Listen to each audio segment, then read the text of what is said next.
Chapter 1. It was the 6th Lantern Festival I'd spent at my wife's family home, and this year, she actually brought her childhood male friend home for the reunion dinner.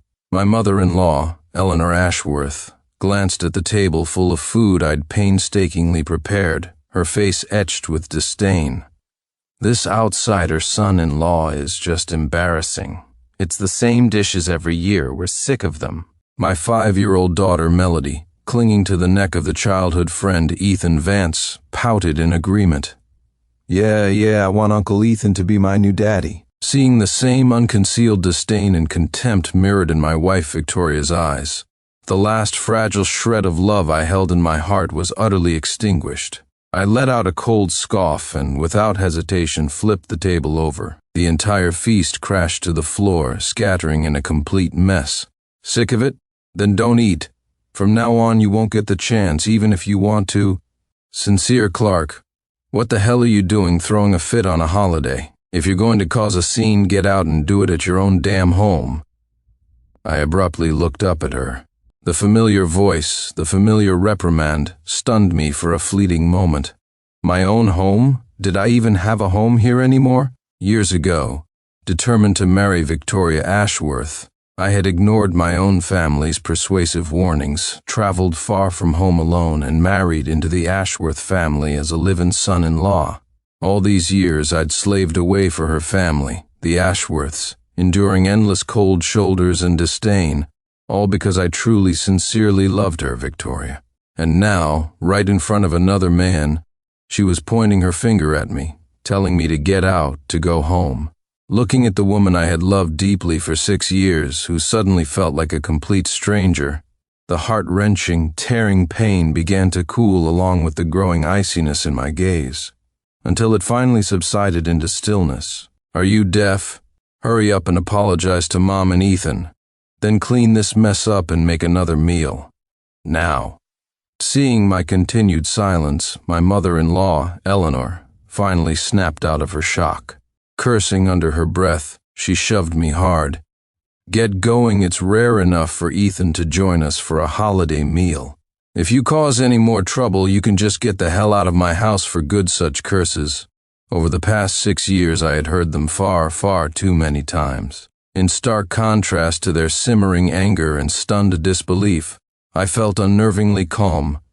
If this had been the past, I might have swallowed my pride, choked down the humiliation for the sake of my wife and child. But the me standing here now? All I wanted was to escape them as quickly as possible, to break free from this home that had suffocated me for 6 long years. Victoria, let's get a divorce. I don't want anything. This house. I couldn't stand being in it for another second. Victoria froze for a second, then arched an eyebrow. Don't want anything? What about Melody? You don't want her either? Her arrogant, untamed expression was exactly the same as always, yet somehow she seemed utterly unfamiliar, a stranger. My gaze drifted past her, landing calmly, dispassionately, on my daughter nestled in Ethan Vance's arms. My tone was flat, devoid of any ripple of emotion. No, I don't want her. Chapter 2. I admit the old me loved this daughter very, very much. After all, she was my own flesh and blood. After Melody was a month old, Victoria threw herself entirely back into her work. You could say that I, the full-time dad, raised her myself, changing every diaper, handling every mess. I considered myself a good father. I had poured all my love into her. But my daughter Melody never liked me. For 6 whole years, the days Victoria spent with her could be counted on one hand, yet Melody adored Victoria. Later, after Ethan Vance returned to the country, I heard Melody mention him to Victoria more than once. Uncle Ethan is handsome and he's nicer than Daddy. He buys me lots of ice cream. No wonder Mommy likes him too. I want Uncle Ethan to be my daddy. My daughter has a naturally sensitive stomach and can't handle cold or raw foods, which is why I never gave her ice cream or cold drinks. I never imagined that this would become her reason for wanting a new father. The laugh that failed to bubble up in my throat transformed into a wave of desolate coldness within me, chilling me to the bone. I remembered the New Year's wish Melody had secretly written in her diary on New Year's Eve, in her childish, cute handwriting. In the new year, I hope Uncle Ethan becomes my new daddy. Now, it seemed, it was time to grant her wish. My sudden, unexpected decisiveness left the others stunned for a few seconds. Victoria was the first to recover. Wiping the surprise from her face, her tone turned harsh. "Sincere Clark, you really want this divorce. Don't you find then you leave with nothing, and you leave behind all your shares in the company. One more thing, you are never allowed to see Melody again." Every word was a threat. Previously, words like these would have inflicted heart-wrenching pain. Because I loved, I cherished them and found it hard to let go. Now they were just unimportant details, things I could take or leave. And so, under her challenging, provocative gaze, I nodded calmly. "Fine. Once the divorce papers are drawn up, I'll bring them for you to sign." Victoria froze again, her eyes narrowing, darkening slowly. "Let's go. We'll eat out for our holiday dinner." Finally, the three of them stormed out, slamming the door behind them. The entire house instantly fell silent, leaving only me standing amidst the wreckage on the floor. But my emotions remained terrifyingly stable. I walked to the kitchen, made myself a simple bowl of noodles, and after eating, went to my room to pack my bags. Then, accompanied by the brilliant fireworks lighting up the night sky, I left the place I had lived in for 6 years. Chapter 3. My hometown was over 1,200 miles away. Even driving now would take nearly 2 days. Besides, especially during the holidays, I didn't want to suddenly show up and worry my parents. The rental apartment I kept was nearby. I'd rented it a few years back to have a quiet place to focus on work. Victoria didn't know about it. I pulled out my phone and dialed the number of a long-term client. "Miss Quinn, Happy Lantern Festival. That system vulnerability in your company, I can have it fixed within the next couple of days." A light laugh came from the other end of the line. "With you on the case, I'm not worried. Same as usual, I'll transfer the payment soon." I thanked her and continued, "No rush on the payment. About your offer last time to invest in your new studio, I accept." The woman on the phone paused for a few seconds, then laughed aloud. "I finally got you. When should we sign the contract?" "Give me a little more time." "How about next month?" "A month. That should be enough time to extricate myself completely from the Ashworth family and finalize the divorce." "Okay, I'll wait for your word." After hanging up, I threw myself entirely into work. The earlier gloom and negativity had already been completely swept away. When we first married, I had sacrificed my own ambitions for Victoria's career, helping her resurrect the Ashworth family's company from the brink of bankruptcy. As a supposed reward, she gave me 10% of the company's shares, but then slowly, deliberately, sidelined me, pushing me out of operations and making me stay home as a full-time dad. What she didn't know was that in my spare time, I had been secretly taking on freelance computer IT projects and system repairs. I'd already built a quiet reputation for myself within the industry. Even without the Ashworth family, I could rely on my own skills to carve out a place for myself in the competitive world. Ashworth Corp., on the other hand, having let in a wolf like Ethan Vance, it was likely heading for serious trouble very soon. The next morning, I woke up to over a dozen missed calls on my phone, all from Victoria. I hesitated for a moment, then called back. As soon as the call connected, her familiar accusatory voice barraged me. "Sincere Clark, where were you all night? There's still trash all over the floor. Don't you know how to clean up? Just how long are you going to keep this childish tantrum up?" Chapter 4. Perhaps her memory was conveniently faulty. Maybe she'd forgotten I'd asked for a divorce. After letting her finish her tirade, I reminded her, "We're getting divorced. Please don't call me about things like this anymore." That single sentence instantly ignited Victoria's fury. Her voice dropped, becoming low and dangerous. "Divorce? Don't even think about it." Before I could respond, she hung up. Given the Ashworths' financial means, they could easily have afforded 3 or 4 housekeepers.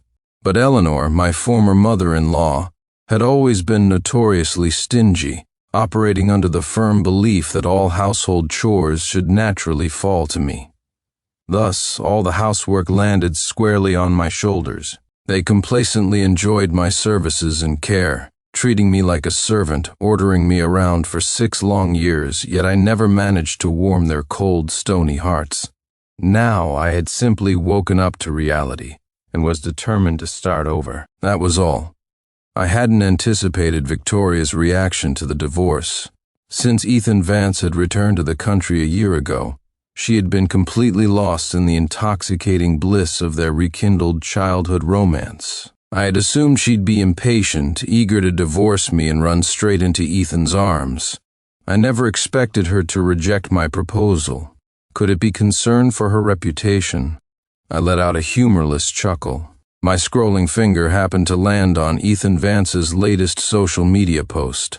One picture showcased an exquisitely arranged, delicious-looking meal. Another was a photo taken from behind showing a family of 3 watching fireworks light up the sky. The caption read, "May my love always be near, and may all wishes come true." I casually tapped the like button and added a comment below. First time seeing someone celebrate a holiday with another man's wife and child and then brag about it online.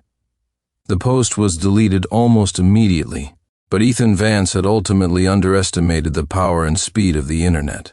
Even though he deleted the original post, screenshots of both the post and my comment had already been frantically shared, reposted, and dissected by gossiping netizens across various platforms. Ethan, having just returned from being a K-pop trainee in Korea to launch his career domestically, already had a considerable fan base. My comment acted like a drop of water hitting sizzling oil, instantly causing a splatter. Evidence of him interfering in someone else's marriage began to surface, piece by piece. Observant netizens even dug up scandals and shady dealings that I myself hadn't been aware of. Chapter 5. As the scandal escalated online, my phone started blowing up with calls from Victoria. I didn't answer a single one. A few days later, my daughter Melody actually called me a rare occurrence. She said she missed me and wanted me to come home. She was still my biological daughter, after all.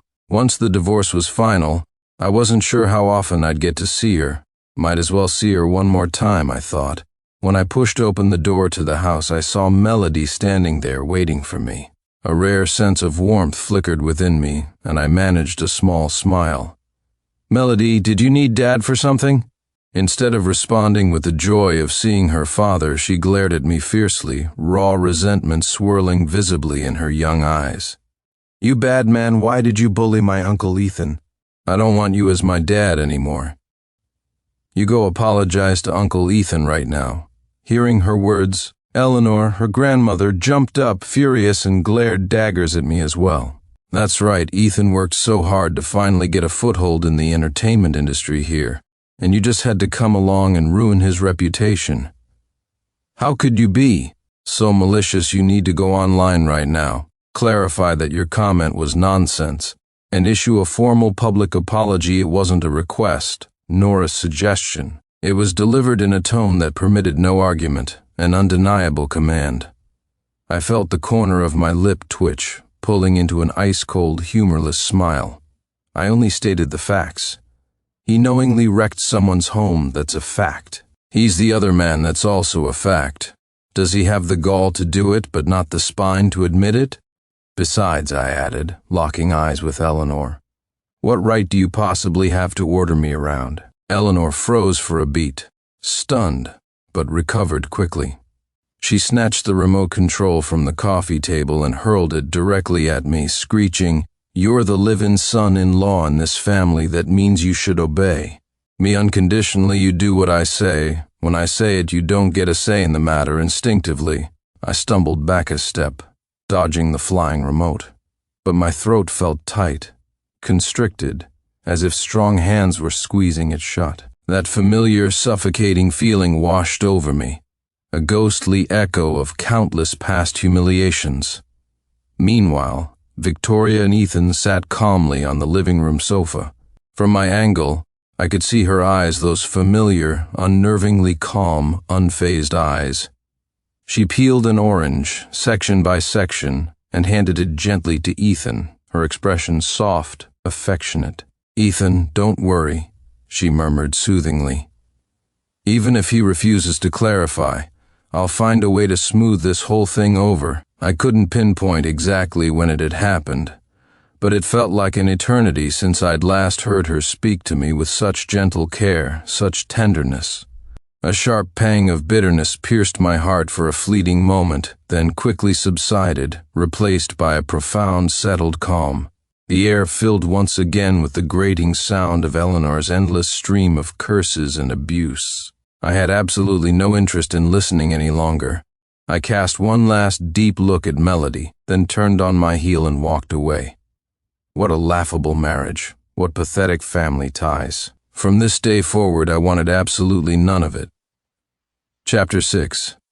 Victoria, having navigated the business world for years, wasn't without her methods. She spent a fortune buying favorable press and running damage control campaigns for Ethan.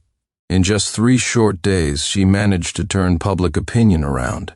Seeing the internet flooded with marketing spin, I just smirked. The Lantern Festival holiday had quietly passed, and the streets were once again bustling with their usual energy. After being cooped up in the rental apartment for days, I felt like stretching my legs and decided to head out for a walk, conveniently stopping by a lawyer's office on the way. As luck would have it, I ran into Ethan Vance at a coffee shop. He pulled his hat down lower as he approached me, his gaze cold and venomous, scrutinizing me inch by inch. Then suddenly, he chuckled. "Melody told me you moved out recently. You play this hard-to-get game pretty well, but Vicky loves me the most. She'll divorce you eventually. Even your own daughter can't wait for me to be her daddy," he added, the smug satisfaction practically dripping from his eyes, completely undisguised.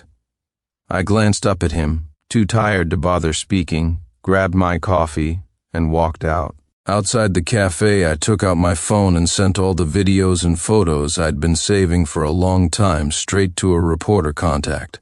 Her reply was almost instantaneous. "Whoa, this is HD, definitely need to pixelate some parts, right?" Ethan Vance's career is toast-wrecking a marriage, knowingly being the third party. Disgusting, the reporter, clearly someone with a strong sense of justice, launched into a fiery tirade via text. I just smiled faintly and didn't reply. Took a sip of my coffee. It tasted sweet. The videos and photos were concrete proof I had secretly gathered over the past year, irrefutable evidence of Ethan knowingly being the other man. This time, no matter how much money Victoria threw at it, she wouldn't be able to whitewash this. Perhaps fueled by some personal grudge or sense of righteous indignation, the reporter worked incredibly fast. That very evening, the explosive story broke. Out of some sense of decency, she had pixelated the more compromising images. But anyone with eyes could see the main subject was undeniably Ethan Vance. With solid proof laid bare, the internet erupted into a firestorm once again. Chapter 7. Perhaps because Ethan had taken such a beating in the press recently, Victoria's attitude towards me grew colder and sharper by the day. An almost palpable disgust radiated from her. She sent me a message saying she wanted to talk. Coincidentally, the lawyer had just finished drafting the divorce agreement and needed her signature. So, I agreed and went to her office at the company. As I entered, I found Victoria sitting stiffly behind her desk, her face an icy mask. The air in the room was heavy, stagnant, utterly devoid of warmth. The moment she saw me, she spoke, her voice clipped and cold. "You knew perfectly well that Ethan is a public figure, yet you deliberately spread rumors to slander him, causing him to lose several endorsement deals. You need to post a clarification on social media immediately. Say your previous comment was baseless gossip. Say the photos and videos were faked out of jealousy. If you post it now, I might find it in me to forgive you. Otherwise, no," I replied calmly, pushing the divorce agreement across the desk towards her. I'd barely straightened up when a hand flashed out, slapping me hard across the face. I didn't react quickly enough to dodge it, and my cheek instantly stung, burning hot. She usually had very little strength, but this slap was delivered with surprising force. "What has gotten into you lately?" "You're getting more outrageous every day. Won't you be satisfied until you've completely torn this family apart?" My fists clenched tightly, unclenched, then clenched again. I gritted my teeth and forced myself to endure it. When I looked up again, my eyes were devoid of all warmth, utterly cold. That's right. As long as you refuse to agree to this divorce, I'll keep making trouble. Let's see which one of us breaks first. Victoria stared into my eyes, a flicker of stunned disbelief crossing her face. Her voice trembled slightly. You're really determined to divorce me? If you drop this divorce talk, I can promise you, I'll break things off with Ethan. No need, I cut her off sharply, my voice firm. This divorce is happening. It's non-negotiable, Chapter 8. Once, for the sake of maintaining the facade of a respectable family, I had willingly compromised, swallowed my pride, endured everything. All it earned me was escalating torment. And now, the plea for reconciliation I saw flickering on her face? I found it utterly laughable. A shattered mirror cannot be made whole again. A broken relationship similarly is beyond repair. I curved my lips into a semblance of a smile, but there was no trace of warmth in my eyes. Back then, because I loved you, I left my home, gave up my career. But you didn't cherish it. After the divorce, we go our separate ways. You go yours, I go mine. We'll have nothing more to do with each other. The color drained from her face, inch by inch, as I spoke. You used to love me so much, you were willing to give up everything to marry into my Ashworth family. And now you're playing this letting go game, willing to abandon even your own daughter just to get a divorce. Sincere Clark, do you really think I, Victoria Ashworth, am that easy to fool? She took a deep breath, her eyes boring into mine. If you insist on this divorce today, fine, just don't you dare regret it. I laughed, a genuinely carefree sound this time. Don't worry, I will absolutely never regret this. After a long, tense standoff, she finally signed the divorce papers.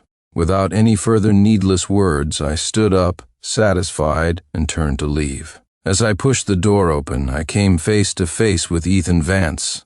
He glanced at the divorce agreement in my hand, an undeniable gleam of smug delight flashing in his eyes. He sneered at me. So what if I quit showbiz? I'll still have the Ashworth family backing me. I'll be just fine, better than ever. While you, he continued, his voice dripping with contempt, and will just be a useless nobody from now on. But don't worry, I'll be sure to take good care of your daughter. I nodded calmly, holding up the divorce papers slightly higher. Not my daughter, I corrected him smoothly. Your daughter, she had always wanted Ethan as her father. Now her wish was finally granted. She ought to be very happy. Leaving the office, I reached into my pocket and pulled out a small, simple toy bracelet. Melody had given it to me when she was 4. I had treasured it ever since, never taking it off. Now, there was no reason to keep it anymore. I tossed it casually into the nearest trash can. The last lingering trace of warmth in my heart vanished along with the arc of its descent. Chapter 9. With the signed divorce papers in hand, I finally breathed a sigh of relief. Composing myself, I contacted my long-term client to discuss the partnership and investment in her private studio. I'd been working with this client for 4 or 5 years, yet we had never met in person. I didn't even know her real name. Following the company address she sent, I arrived and the receptionist led me directly to her office. Mr. Sincere Clark, is that right? Ms. Quinn is waiting for you. Miss Quinn? How did she know my name was Sincere Clark? I was sure I'd never revealed my real name. Full of questions, I cautiously knocked on the director's door. As I looked up, my gaze met a pair of eyes that were so familiar it was almost startling. Isabel Quinn? I instinctively swallowed hard.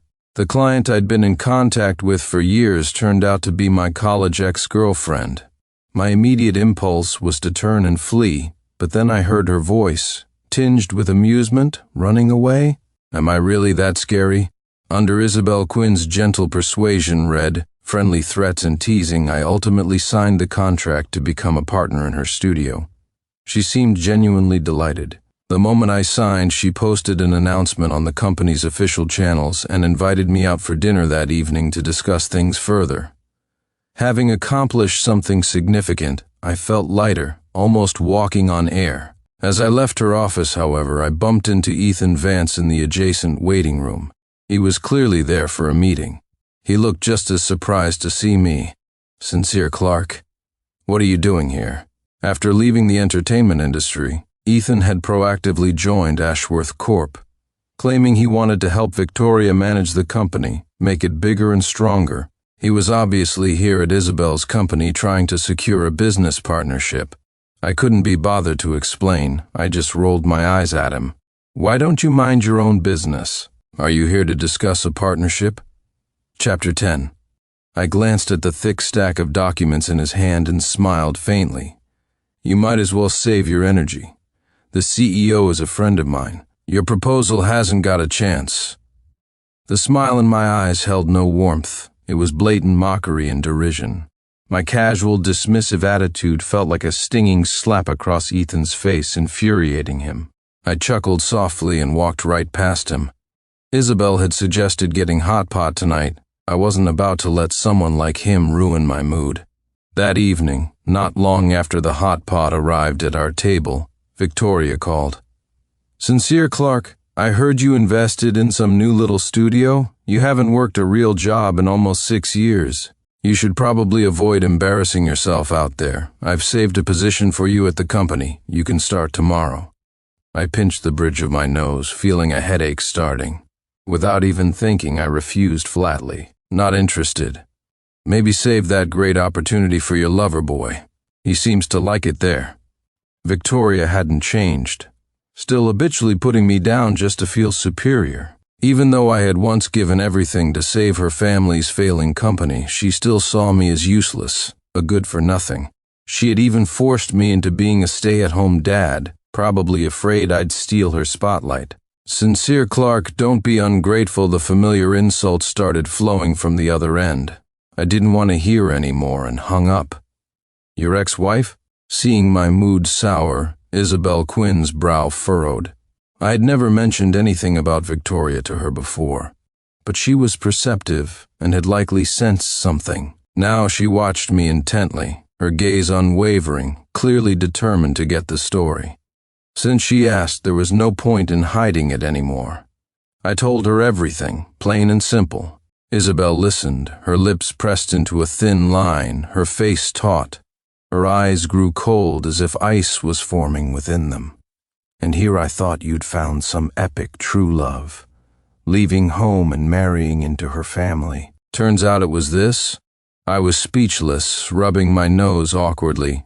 "Yeah," I admitted quietly, "made a bad call." Chapter 11. Perhaps running into me during his partnership attempt had rattled Ethan Vance more than I realized. A few days later, word got around that he had successfully secured a massive deal. The projected net profit upon completion was supposedly close to 9 figures. I was puzzled, silently lamenting fate's apparent lack of judgment. Isabel just smiled, raising an eyebrow at me. She leaned in and explained softly, "That project isn't straightforward. Ethan was audacious enough to trick Victoria into signing that contract just so he could skim kickbacks off the top. Ashworth Corp is probably done for." I froze. "You set them up?" She shot me a look. I didn't have to lift a finger. "Your brainless ex-wife was stupid enough to invite the thief into her own house."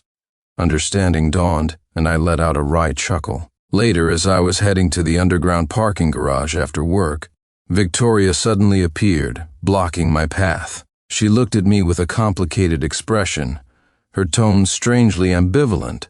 "Sincere Clark, back then you willingly gave up your company shares just to divorce me. Now that Ethan has landed the Bamboo Sea Resort project, the company will be going public soon. It's too late for regrets now, even if you have them."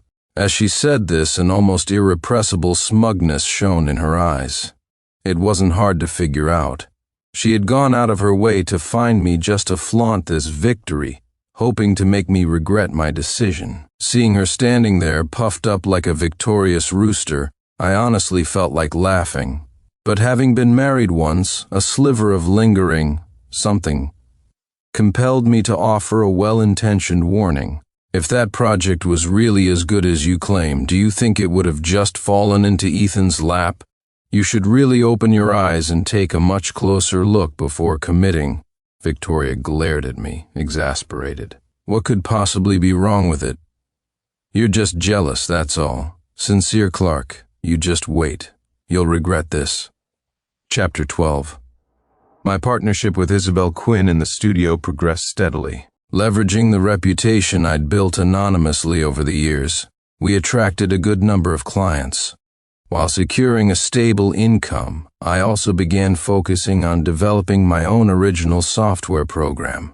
This had always been my dream, the key to achieving my life goals. Now was the time to make it a reality. After the divorce, Victoria initially made an effort to maintain appearances, avoiding public displays of affection with Ethan. She even occasionally called me late at night using different numbers. I never answered. Later, however, actively encouraged by Eleanor, the two went public with their relationship. They were sometimes seen out shopping or dining together, occasionally with Melody in tow. One day, Isabel suggested we catch a movie to relax. During a quick trip to the restroom, I spotted Melody sitting alone in the waiting area. She had an ice cream cone in each hand, her mouth smeared with it. "What are you doing here? Didn't Mommy say you weren't allowed to come find me anymore?" Seeing me, Melody's face instantly became wary. There was no hint of joy at seeing her father, only clear displeasure. "Uncle Ethan bought these for me," she declared defensively. "He said I can eat as much as I want. You're not my daddy anymore," she added sharply. "You have no right to tell me what to do." As if afraid I might try to take them away, she even turned her back slightly, shielding the ice cream. I gave a faint, indifferent smile. "I'm not going to tell you what to do. Eat however much you want. You can't reason with someone determined to self-destruct." When her stomach inevitably started hurting, she would be the one suffering, not me. In the past, my constant concern and care for her had somehow become reasons for her to dislike me. Now I wouldn't interfere anymore. Halfway through the movie, my phone started vibrating insistently. It was an unknown number. Assuming it might be a client with an urgent issue, I answered. "Sincere Clark, you need to get to the hospital right now." It was Eleanor's frantic voice. Melody's stomach hurts so badly she's about to go into shock. Hurry, Chapter 13. Shock? A brief flicker of panic shot through me. I said I understood, apologized to Isabel, and immediately headed for the hospital. She was still my biological daughter. I should at least go see her. The moment I arrived at the hospital, Eleanor charged at me like a raging bull. Caught off guard, I couldn't dodge completely. She shoved me hard, and my hand smashed against the sharp corner of a counter. Beads of blood instantly welled up from the cut, dripping onto the floor, leaving me feeling helpless and messy. Ethan Vance stood just behind her, a smirk playing on his lips, making no effort to hide his malicious glee.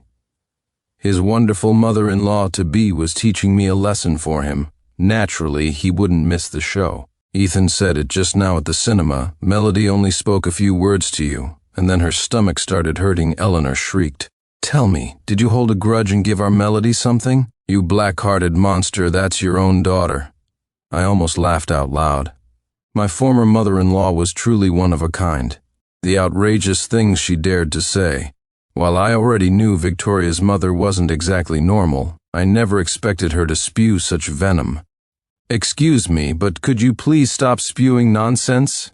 I retorted sharply. "Melody has a naturally sensitive stomach. I never let her eat cold or raw things before. She just had 2 ice creams at once, of course. Her stomach couldn't handle it. You call yourself her grandmother, yet you casually let someone else take her out and feed her junk, and now you have the nerve to blame me?"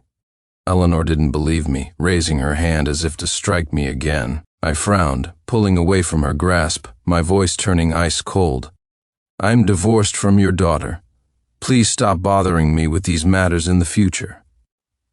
Eleanor froze for a moment, her face flushing crimson with rage. "You useless good-for-nothing, you heartless brat. How dare you speak to me like that?" Chapter 14. The endless torrent of verbal abuse began anew. To avoid hearing anything even more vile, I pulled out my phone. "Unless you continue with this foul-mouthed tirade, I won't hesitate to call the police and have you locked up for a few days." The old me, no matter how unwilling, would have likely caved and compromised. But now, even being screamed at, cursed point blank, I felt absolutely nothing. Each step I took away from her felt firm, resolute. Finally, I no longer had to endure anything. A doctor nearby, who had apparently been about to intervene, saw the exchange and just shook his head repeatedly. "The child's digestive system is severely irritated. We just induced vomiting. And she had Japanese sashimi for lunch? That's absolutely forbidden. How can a child eat so recklessly? Sanat, I don't know how these people raise their kids," he muttered disapprovingly. His words were blunt, offering no quarter. Both Eleanor's and Ethan's faces darkened considerably. Eleanor in particular looked so furious she seemed about to explode. She shot a complaining glare at Ethan but said nothing more. Learning that Melody was out of danger, I left without another word. Spending even one more second there felt nauseating. After this incident, Eleanor quieted down somewhat, but since Ethan was still her favored son-in-law candidate, she didn't blame him too harshly. The Bamboo Sea Resort project at Ashworth Corp. had signed on to begin its initial stages of work. Victoria would even occasionally send anonymous messages to brag about its progress. Naturally, I paid her words no mind. I didn't delete the messages, just set them to Do Not Disturb. Sometimes, when I remembered, I'd glance at them like reading a joke. But soon, her laughter dried up. As the project moved forward, various problems began cropping up one after another. The massive hidden flaws within the deal slowly started coming to light. With a little nudge from Isabel Quinn, fanning the flames, Ashworth Corp. quickly found itself dragged into an abyss by that very contract. Within about a week, the company officially declared bankruptcy. Chapter 15. One evening, I received a call from Melody. "Daddy, Mommy's company went bankrupt. She and Grandma cry at home every day." "Oh," I replied, saying nothing more. Honestly, this outcome didn't surprise me at all. But as far as I was concerned, it had nothing to do with me anymore. Hearing my silence, Melody's voice started to choke up. "Daddy, Melody misses you so much. Can you come back, please? Melody knows she was wrong. Can you forgive Melody? Forgive me and Mommy?" I didn't answer. I just hung up the phone and blocked the number. After a moment's thought, I blocked all numbers related to the Ashworth family as well. Victoria soon discovered that Ethan had secretly signed the contract with its exorbitant penalty clauses purely to pocket kickbacks, which directly led to the company's bankruptcy. She confronted Ethan in a frenzy. They argued violently, and Ethan ended up physically attacking her. I heard she suffered several broken ribs and was bedridden for over half a year. Once Victoria recovered, she started looking for work again but faced constant rejection. She searched for over a month, but not a single company would hire her. Even small businesses turned her down for basic clerical positions. Logically, even with Victoria's complicated background, falling this far seemed excessive. Someone had to be pulling strings behind the scenes. I had a strong suspicion Isabel might be involved, but I didn't ask. I simply accepted this silent gesture of goodwill.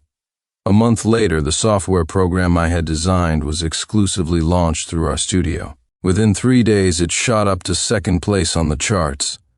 Our studio's reputation soared overnight, and we earned a substantial profit. To celebrate our success, Isabel threw a company banquet.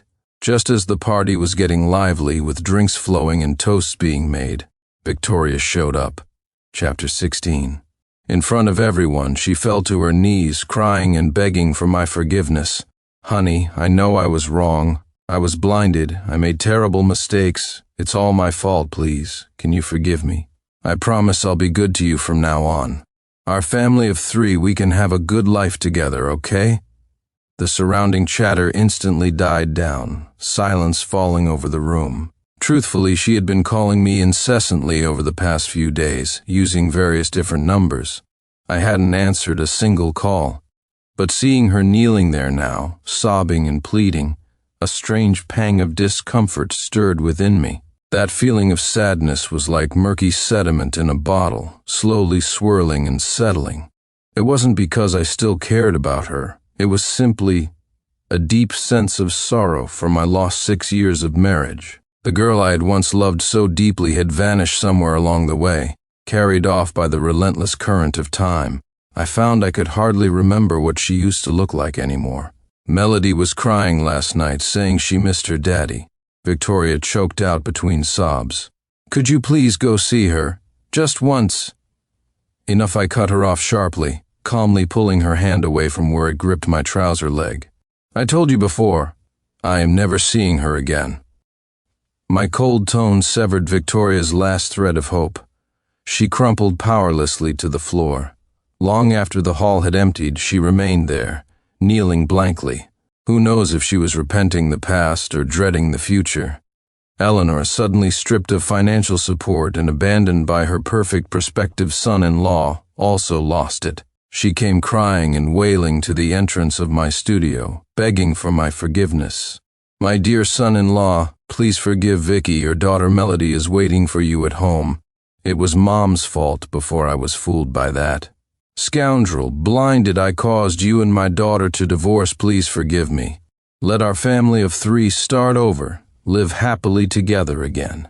Chapter 17. My brow furrowed tightly in irritation. I waved a dismissive hand. 2 security guards immediately stepped forward and dragged the howling Eleanor away.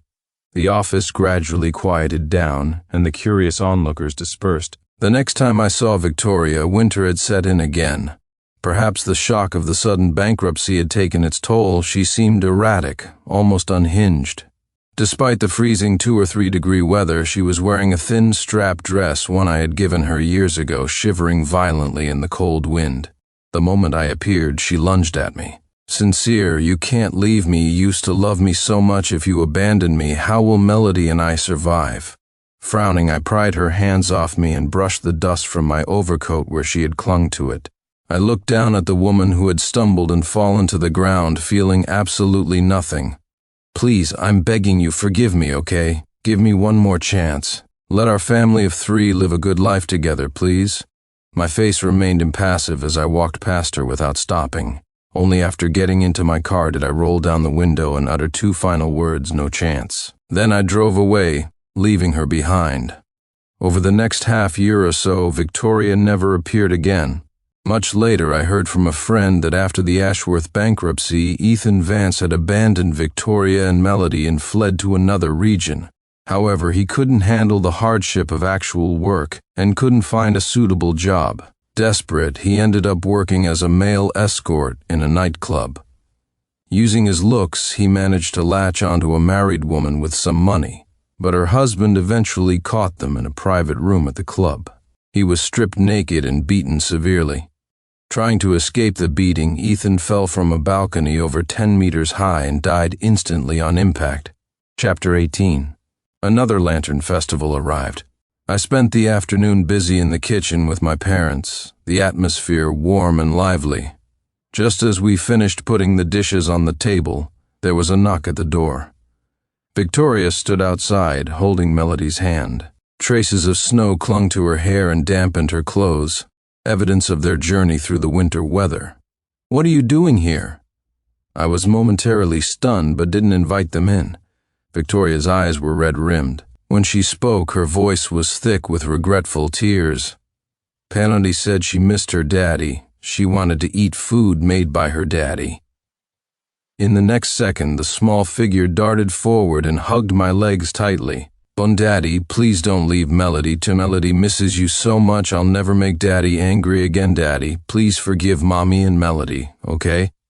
The words sounded rehearsed, clearly coached. I found it almost comical. Reaching down, I gently pushed her away. "I'm sorry," I said, my voice even. "I stopped being your daddy a long time ago, and I don't have time to entertain guests right now." The door slowly closed, and in the narrowing gap, I caught a glimpse of the reddened eyes of both Victoria and her daughter. I knew in that instant they must have been remembering every meal I had cooked over the past 6 years. All those dishes they had disdained, the ones that ended up shattered and wasted on the floor. But those broken things, those things that were never cherished, those are often the hardest things to ever get back. Love is like that, and so am I.